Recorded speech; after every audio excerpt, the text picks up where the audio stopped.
नमस्कार, मैं हूं दिव्या और आप देख रहे हैं सिटी हलचल। खबर जरा हटकर हम आपको कराते हैं दिन भर की तमाम ताजा खबरों से रूबरू। और आइए अब नजर डालते हैं आज के मुख्य समाचारों पर।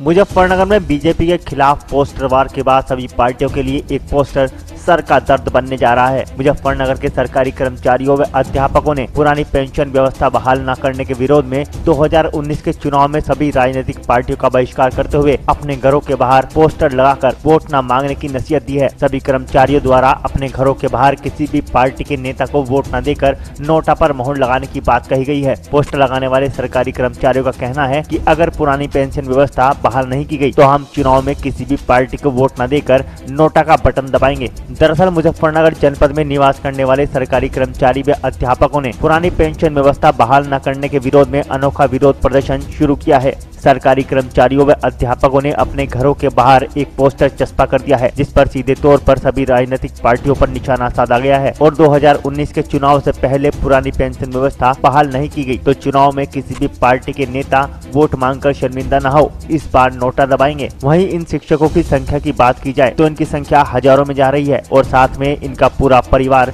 नोटा दबाने की बात कर रहा है। शिक्षकों का कहना है कि हमारी वोट लेकर सभी राजनीतिक पार्टियां अपना फायदा करके सत्ता में पहुंच जाती हैं और फिर हमें भूल जाती हैं। इसलिए अगर पुरानी पेंशन व्यवस्था बहाल नहीं की गई तो वे लोग वोट नहीं देंगे और नोटा दबाएंगे। वहीं बीजेपी सांसद संजीव कुमार बालियान ने पुरानी पेंशन बहाली की मांग पर कहा कि ये लोग उनसे मिलने आए थे, जिस पर उन्होंने लेटर लगाकर इनकी मांग पत्र को प्रधानमंत्री के समक्ष भेज दिया है। मैंने ही नहीं, यहाँ सभी लोगों ने अपने मकानों पर पोस्टर लगाए हुए हैं। पुरानी पेंशन बहाली के लिए देशव्यापी मुहिम चली हुई है, विभिन्न कार्यक्रम हो रहे हैं। उसी के निमित्त ये देशव्यापी अभियान चला हुआ है पुरानी पेंशन बहाली का। दरअसल हम लोग पुरानी पेंशन बहाली की मांग अपने अपने तरीके से सब लोग कर रहे हैं और ये राष्ट्रव्यापी मुहिम है। इसमें हमने लिखा है, हमारे परिवार के लोग भी हैं, रिश्तेदार भी लोग हैं, सभी ने लिखा है कि ये सरकारी कर्मचारी का आवास है।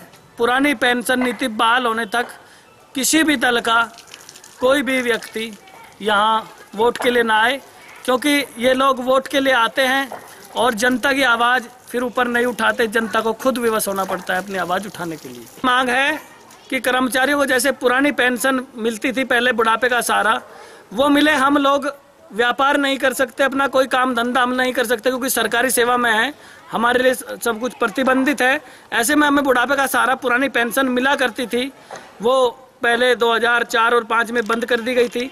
हम पुरानी पेंशन बहाली की मांग करते हैं ताकि हमारा बुढ़ापा सुरक्षित हो। सुप्रीम कोर्ट ने भी आदेश कर रखा है और ये होना चाहिए समाज। मुजफ्फरनगर में देर रात चेकिंग के दौरान एक संदिग्ध बाइक को पुलिस ने जब रोकने का इशारा किया तो बाइक सवार रुकने की बजाय पुलिस पर फायर कर जंगल की ओर दौड़ पड़े। पुलिस ने जवाबी कार्रवाई करते हुए बाइक सवार बदमाशों पर फायरिंग की, जिसमें एक बदमाश गोली लगने से घायल हो गया जबकि दूसरा बदमाश ईंट के खेत में घुसकर फरार हो गया। पुलिस ने बदमाश को ढूंढने के लिए काफी देर कॉम्बिंग अभियान भी चलाया, लेकिन अंधेरे का फायदा उठाते हुए बदमाश फरार हो गया। पुलिस ने बदमाश के पास से एक चोरी की मोटरसाइकिल, एक देसी तमंचा और कई जिंदा कारतूस बरामद किए हैं। दरअसल पूरा मामला मुजफ्फरनगर के खतौली थाना क्षेत्र के फलावदा रोड का है, जहां देर रात पुलिस चेकिंग अभियान चला रही थी। दूर से एक संदिग्ध बाइक को आता देख पुलिस ने रुकने का इशारा किया, लेकिन बाइक सवार बदमाशों ने बाइक रोकने के बजाय पुलिस पर फायर कर भागने का प्रयास किया। पुलिस ने भी जवाबी कार्रवाई में फायरिंग की, जिसमें बाइक सवार एक बदमाश गोली लगने से घायल हो गया। घायल बदमाश की पहचान मेरठ के शातिर वाहन चोर जाकिर के रूप में हुई है, जबकि दूसरा बदमाश गन्ने के खेत में घुस गया।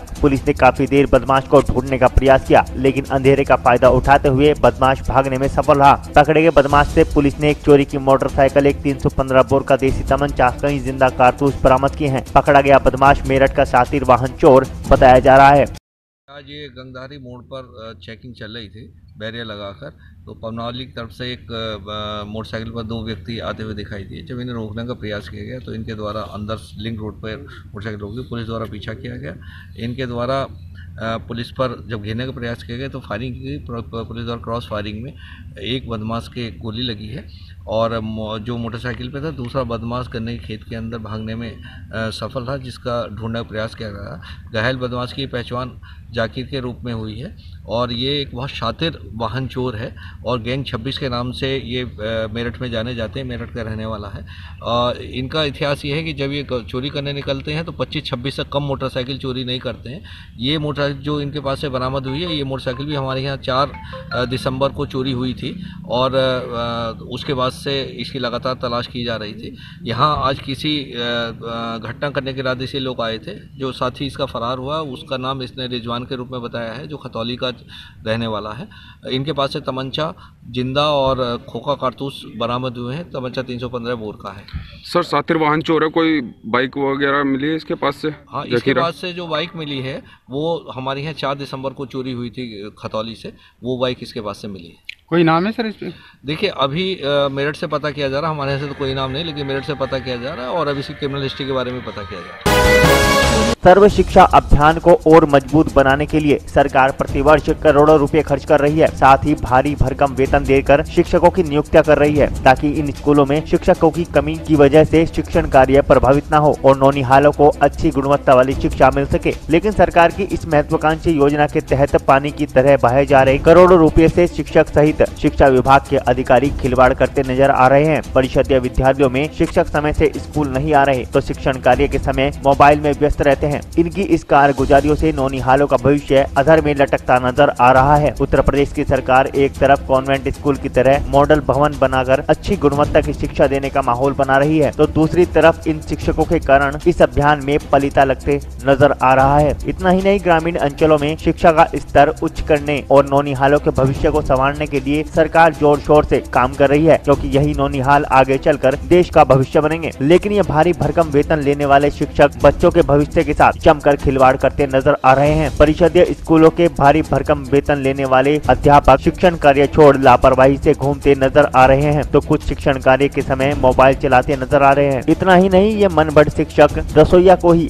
पढ़ाने की जिम्मेदारी सौंप दे रहे हैं और खुद घूमकर नेतागिरी कर रहे हैं। परिषदीय विद्यालयों में शिक्षा का स्तर निम्न स्तर पर आ गया है। पूरा मामला कुशीनगर जनपद के पडरौना ब्लॉक के प्राथमिक स्कूल जंगल चोरिया का है, जहां लगभग नामांकित 102 बच्चों के भविष्य को संवारने के लिए 4 शिक्षकों की तैनाती की गई है। लेकिन इनकी मनमानी का आलम यह है कि रियलिटी चेक के दौरान 4 शिक्षकों में 2 शिक्षक नदारद मिले, तो वहीं प्रधानाध्यापक घूमते नजर आए। जब मीडिया की टीम स्कूल परिसर में पहुंची और शिक्षा व्यवस्था की पड़ताल शुरू की, तो प्रधानाध्यापक चंद्र प्रकाश दुबे मीडिया के कैमरे को बंद करने की धमकी देते हुए बार बार कैमरा बंद कराते नजर आए। इतना ही नहीं, जंगल चोरिया प्राथमिक विद्यालय में शिक्षक की जगह रसोईया पढ़ाती नजर आई। जब रसोईया से कैमरे के सामने पूछा गया तो उसने बताया कि भोजन बनाने के बाद बच्चों को आकर थोड़ा देख लेते हैं। लेकिन वीडियो में स्पष्ट रूप से देखा जा सकता है कि किस तरह रसोईया हाथ में छड़ी लेकर बच्चों को पढ़ा रही है। इस विद्यालय में मिड डे मील की बात करें तो मिड डे मील की खुले तौर से धज्जियां उड़ती नजर आई। मेनू के अनुसार कभी भी मिड डे मील नहीं बनता है, तो वहीं जिम्मेदार शिक्षा विभाग के अधिकारी आंख बंद किए हुए हैं। जिला मुख्यालय से महज 8 किलोमीटर की दूरी पर यह स्कूल स्थित है, तो ग्रामीण अंचलों के स्कूलों के क्या हाल होंगे। जनपद के इस स्कूल पर सर्व शिक्षा अभियान जमीनी धरातल पर पूरी तरह फेल है।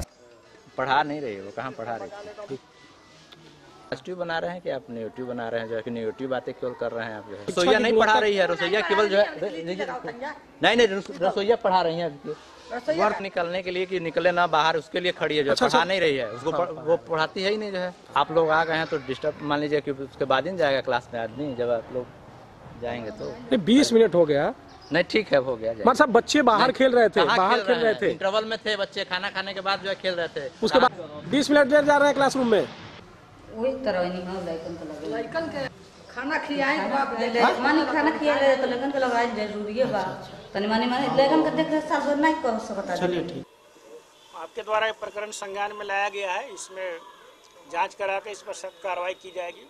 आपको यह भी अवगत कराना है कि शासन स्तर से निर्देश प्राप्त हुआ है कि कोई भी शिक्षक विद्यालय अवधि में कहीं भी कोई कार्यालय में नहीं जाएंगे, इधर उधर नहीं रहेंगे। उस समय अपने विद्यालय में रह करके ही पठन पाठन का कार्य सुनिश्चित कराएंगे। उन्हें DIS ऑफिस, BSA ऑफिस या किसी भी कार्यालय में विद्यालय अवधि में नहीं जाना है किसी भी शिक्षक को। यदि वे इस अवधि में कहीं बाहर पकड़े जाते हैं तो उन पर सख्त कार्रवाई करने के शासन के निर्देश हैं। इस पर मेरे द्वारा निर्देश जारी किया जा चुका है और ऐसे शिक्षक पाए जाएंगे तो उन पर सख्त कार्रवाई की जाएगी। इसकी जांच कराई जाएगी प्रकरण की और कार्रवाई किया जाएगा। जनपद सहारनपुर के गांधी पार्क मैदान में आयोजित अखिल भारतीय गुज्जर महासम्मेलन में हजारों की संख्या में पहुंचे गुज्जर समाज ने एक स्वर में एकता की हुंकार भरी और राजनीति में अपना दखल बढ़ाने के लिए समाज की एकता को ही मूल मंत्र बताया। इस कार्यक्रम में उत्तर प्रदेश के अलावा हरियाणा, पंजाब, उत्तराखंड, दिल्ली, राजस्थान और मध्य प्रदेश तक के गुज्जर समाज के लोग पहुँचे। इस कार्यक्रम का आयोजन समाज में कुरीतियों को खत्म कर विकास की ओर ले जाने के नाम पर किया गया, लेकिन मुख्य रूप से गुज्जर समाज ने इस कार्यक्रम के जरिए अपनी ताकत दिखाने का काम किया है। गुज्जर समाज उत्तर प्रदेश के साथ साथ दिल्ली की राजनीति को यह संदेश देना चाहता है कि गुज्जर समाज एक है। कार्यक्रम में मुख्य अतिथि के रूप में पहुंचे चौधरी धर्म सिंह छोकर ने कहा कि राजनीति में अपना वजूद बनाए रखने के लिए एकता ही सबसे बड़ा मंत्र है और गुज्जर समाज ने इस कार्यक्रम में इतनी बड़ी संख्या में पहुंचकर यह साबित कर दिया है कि गुज्जर समाज एक है। कार्यक्रम की अध्यक्षता कर रहे योगी करमवीर ने भी समाज में फैली कुरीतियों को दूर कर योग की ओर बढ़ने का आह्वान कर युवाओं को प्रेरित किया। उन्होंने कहा कि जब तन और मन स्वस्थ होगा तभी देश का विकास होगा और किसी भी समाज की मजबूती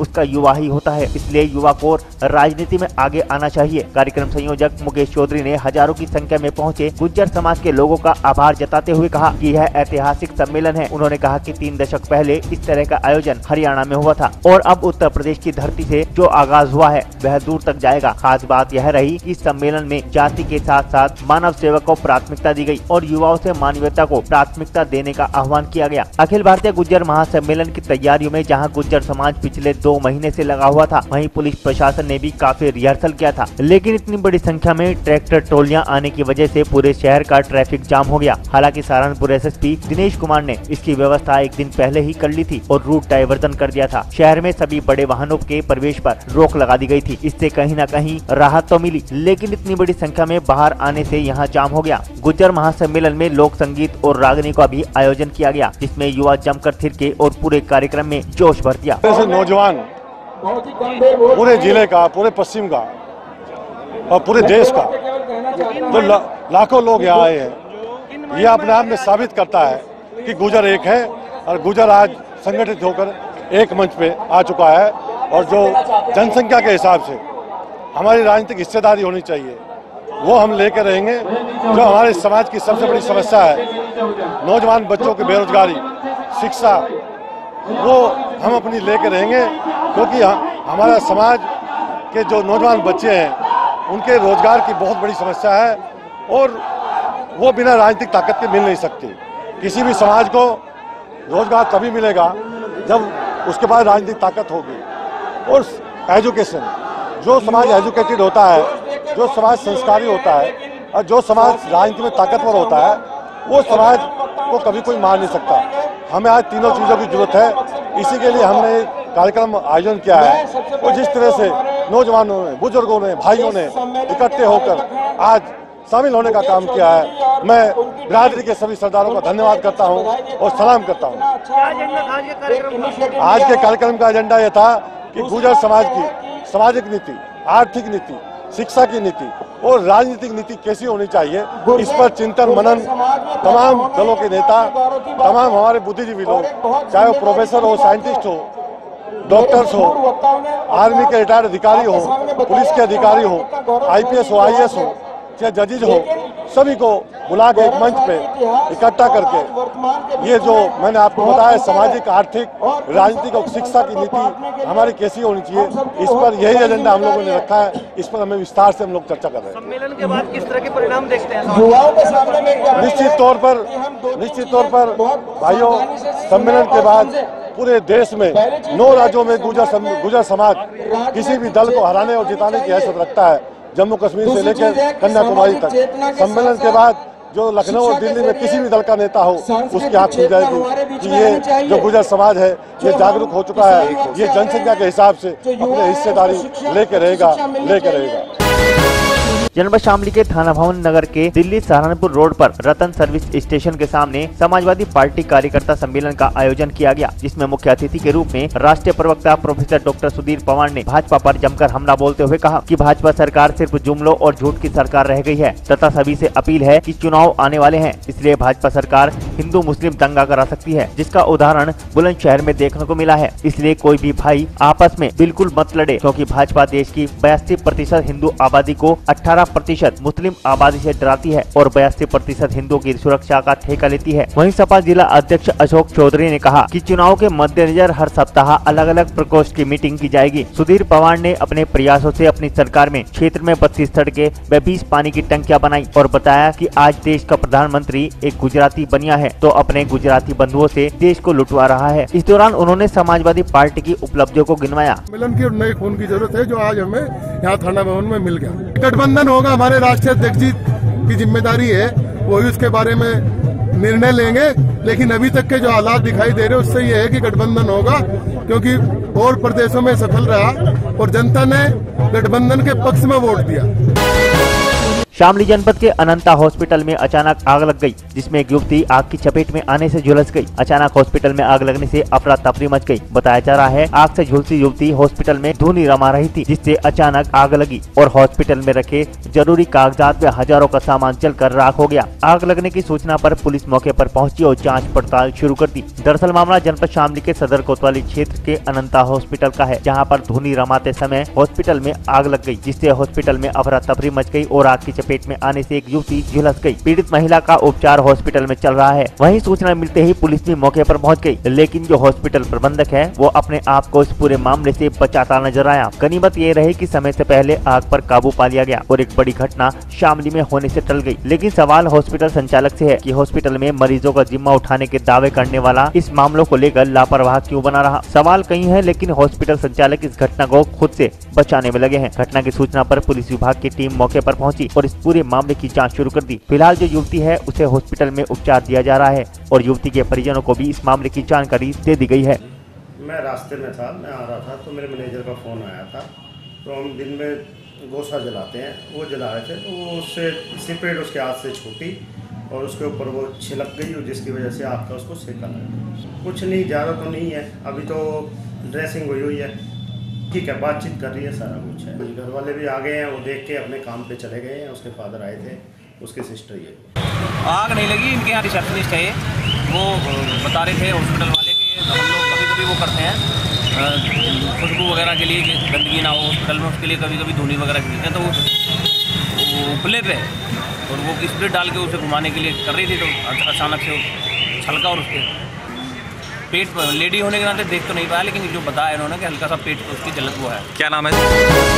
जनपद बिजनौर की उत्तम शुगर मिल में लगातार हो रही घटतोली से परेशान होकर तोल लिपिक धरने पर बैठ गए। तोल लिपिकों का कहना है कि जो गन्ना किसानों से लेकर सेंटरों पर तोलकर किसानों का गन्ना मिल गेट पर बेचते हैं, उसमें से हर बार 7 से 8 कुंटल गन्ना कम हो जाता है। इसकी शिकायत मिल अधिकारियों से की तो मिल अधिकारियों ने हमारे 10 तोल लिपिकों को हटा दिया। मिल अधिकारियों द्वारा लगातार शोषण किया जा रहा है। जो सैलरी तोल लिपिकों को मिलती है वो सब घटतोली में कम हुए गन्ने को पूरे करने में चली जाती है और घर से ही पैसा देना पड़ता है। इसी के चलते तोल लिपिकों को धरने पर बैठना पड़ा। तोल लिपिकों को भी गन्ना पूरा करने के लिए किसानों के साथ घटतोली करनी पड़ती है। इन सब बातों से हर हाल में शोषण किसान का ही होता है। अब देखना यह होगा कि घटतोली पर कब तक कार्रवाई होती है या नहीं होती।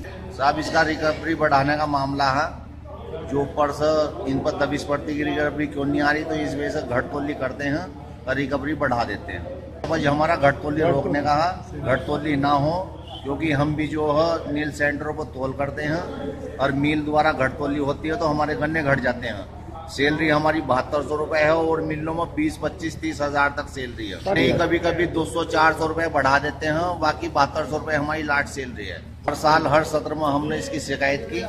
हम हर साल आश्वासन दे देते हैं कि तुम्हारी सैलरी अब तो हमने इंक्रीमेंट लगा दिया है और तुम्हें कोई दिक्कत नहीं आने की। तोली अभी पिछले रात में ही जो है किसान काटा 3% पकड़ा गया, खूब हंगामा होया हो, मिल वालों ने समझा को भेज दिया। ये इस पर हमारी सबसे पहली डिमांड तो है कि इस जिले के अंदर 9 फैक्ट्री में हर बाबू तोल परमानेंट बाबू है। तोल बाबू हमारी इस फैक्ट्री के अंदर कोई भी तोल बाबू नहीं है। जो सबसे पुराने तोल बाबू हैं वे परमानेंट होने चाहिए थे। जब से फैक्ट्री चलिए 3 साल का ऑफर होता, 3 साल के बाद तो हर बाबू परमानेंट होनी चाहिए। जो 3 साल नौकरी करता है, 3 साल के बाद हमें 12 साल हो गए इस फैक्ट्री में नौकरी करते हैं, कोई भी तोल बाबू इस फैक्ट्री के अंदर परमानेंट नहीं है। ऐसा क्यों है? हर साल मैनेजमेंट से बात होती है, मैनेजमेंट आश्वासन देता है कि अब की बार नहीं होगी, अब की बार नहीं होगी, फिर भी लगातार घटतोली होती है। एक ट्राले पर कम से कम धर्म कांटे तोल कर भेजते हैं 6-7 कुंटल 8 कुंटल तक का बढ़ाने के लिए 12.10 की 12.20 की रिकवरी नंबर 1 को यूपी में उत्तम शुगर मिल आ रही है। अब की बार ऐसा क्यों हो रहा है? अब की बार तक क्यों नहीं आई इसकी रिकवरी? 12.10 की 12.20 की रिकवरी आज तक नहीं आई, अब क्यों आ रही है इस बार? शुरुआत से मिल जब से इस सत्र में चली है तब से लगातार मिल गेट पर घटतोली हो रही है। इसका हम सभी तौलियों ने विरोध किया। उस चक्कर में मिल प्रशासन ने हमारे 10 बाबू हटा दिए और कतई भी सुनवाई नहीं है, घटतोली रोकने को तैयार नहीं है। कॉल करके भिजवाया है, वो पर्ची मिल प्रशासन को दी है, मगर उन्होंने मना कर दिया कि हम धर्म कांटे से नहीं मतलब मानते इसको। हम इस हालात में तोल नहीं करेंगे, यही कदम होगा। जब हमारे गन्ने तोले हुए पूरे नहीं होंगे तो हम तोल क्यों करेंगे। सैलरी पिछले 12 वर्षों से हम नौकरी कर रहे हैं जब से मिल बनी है, और 7200 रुपये हमारी सैलरी है। वो भी मिल बंद होने पर 60 कुंटल प्रत्येक बाबू से गन्ना लिया जाता है, तब सैलरी चेक द्वारा दी जाती है।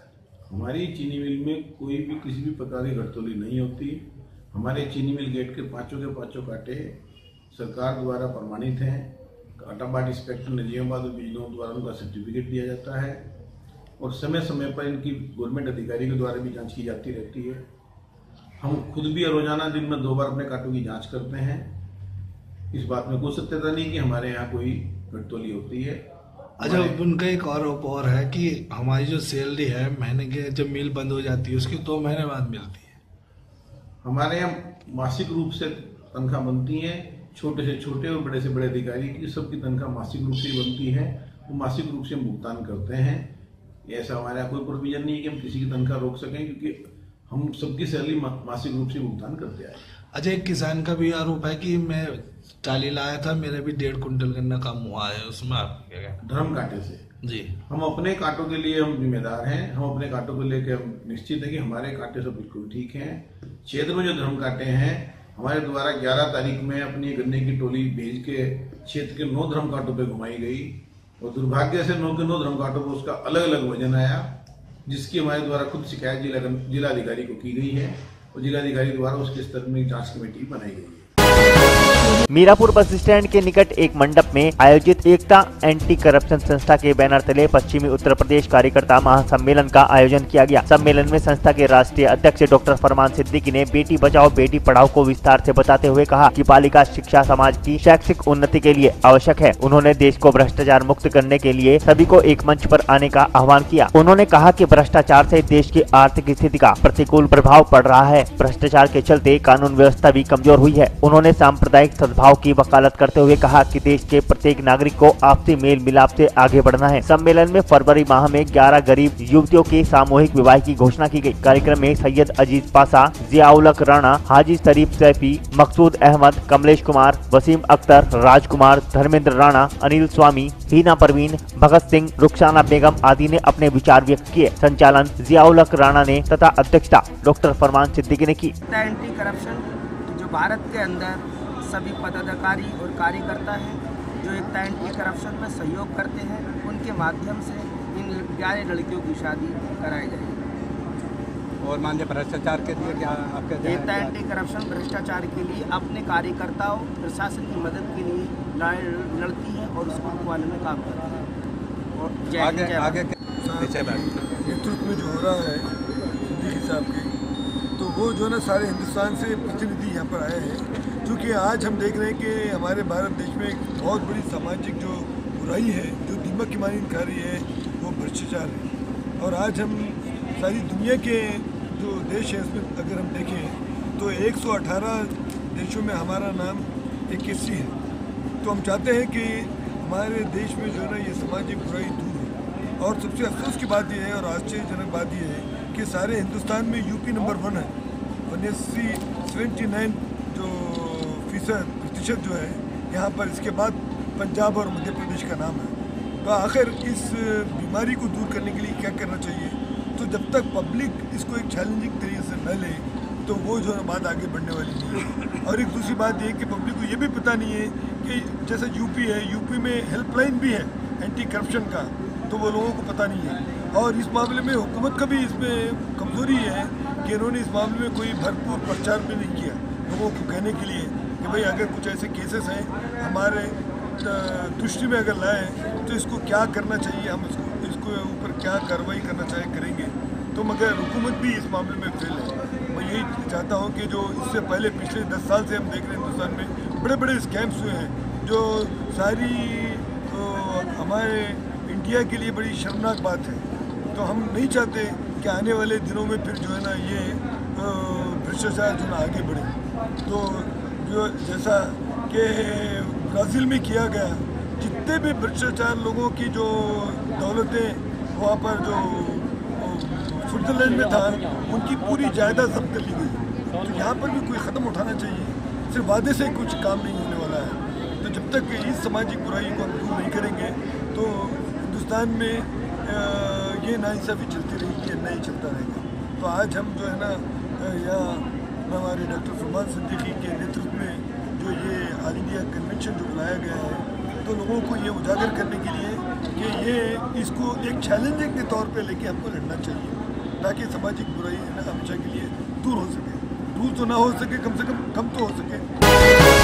जिला प्रशासन द्वारा ई रिक्शा के रूट निर्धारण के विरोध में रविवार को ई रिक्शा चालकों ने टीएसआई पर गंभीर आरोप लगाते हुए नगर के मीनाक्षी चौक पर जोरदार प्रदर्शन किया, जहां सैकड़ों की संख्या में ई रिक्शा चालक एकत्र हो गए, जिससे जाम की समस्या उत्पन्न हो गई। मामले की सूचना पर टीएसआई राजेश सिंह सहित शहर कोतवाली पुलिस मौके पर पहुंची और ई रिक्शा चालकों को समझा बुझाकर शांत किया। वहीं किसी भी प्रकार की समस्या होने पर टीएसआई ने उनसे मिलने की सलाह दी।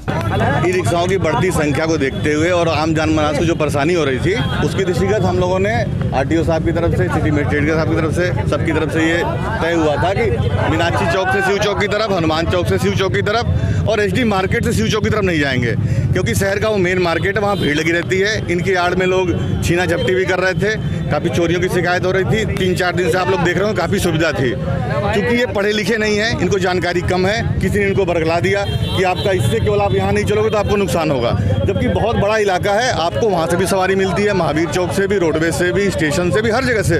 और अस्पताल से आप आ भी सकते हो, अस्पताल से आप एक साइड से आते हो, मूलचंद से घूम के जैसे वन वे का पालन करते हो, उधर से रिक्शा आ सकती है। तो इसलिए इनको कुछ जानकारी नहीं है, कुछ लोगों ने इनको बरगला दिया।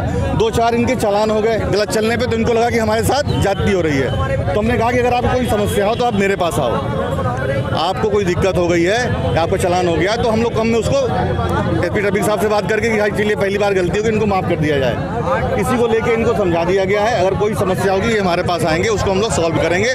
लेकिन ये जो बनाया गया, इससे आम जनता को, सभी को बहुत सहूलियत है और ये लागू रहेगा। इस तरह आश्वासन दिया कि आश्वासन आपने दिया है? हाँ, ये लोग इसके लिए तैयार हैं और कोई समस्या मैं इनके साथ खड़ा हूँ।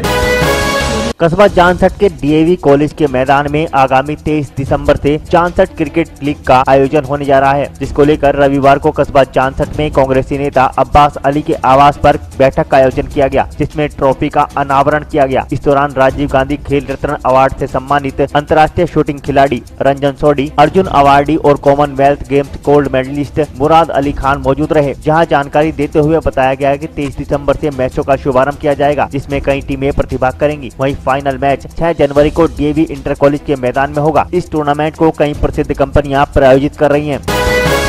उत्तराखंड के जनपद हरिद्वार में जनसेवा युवा समिति के तत्वावधान में अध्यक्ष विकास कुमार द्वारा स्वस्थ भारत अभियान के तहत संपूर्ण शारीरिक जांच शिविर का आयोजन किया गया। यह आयोजन हरिद्वार शहर के इंडस्ट्रियल एरिया इंदिरा बस्ती के पंचायत घर में किया गया। इस शिविर में सैकड़ों की संख्या में क्षेत्रवासियों ने शरीर की जाँच कराई और इस शिविर की सुविधाओं का लाभ उठाया। इस शिविर को लगाने का उद्देश्य आम नागरिक जो की शरीर की संपूर्ण जाँच कहीं बाहर कराते हैं, जिसका खर्च 5 से 6 हजार रूपए आता है, वहीं यह सुविधा मात्र 50 रूपए के शुल्क पर उपलब्ध कराई जा रही है। इस अभियान में इस दौरान रजत वर्मा, सचिन, जॉन, यश शर्मा, देव धीमान, शुभम धीमान, राजू, प्रदीप रावत, मनीष, शुभम धीमान, अशोक अनिल, पंकज पाराशर, विष्णु ठाकुर आदि शामिल रहे।